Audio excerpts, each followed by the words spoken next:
So I think what I've really enjoyed about the programme is that there's been a really creative way of delivering some of the messages.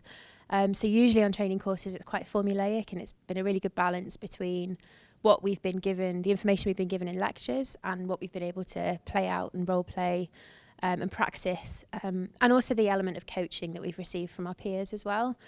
I've also really liked meeting people from other industries and other companies, because the element of a different company culture has been really interesting to me, to see how that plays out in the way that people discuss topics and even the challenges that they've brought to the table as well. So the element of what we can learn from other people and other industries, and how that can be applied to ourselves. In general, I found it really inspiring. We were told on the first day that we would, there's only a certain amount that your brain can handle in one day.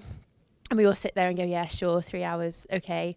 But at the end of each day, you feel exhausted, but exhausted in a good way. Your brain feels full of all this new information, and I'm quite a creative person, and that instantly inspires me to try and put that into practice, into an idea, and that's been really great for me. So it's been tiring and exhausting, but definitely fulfilling.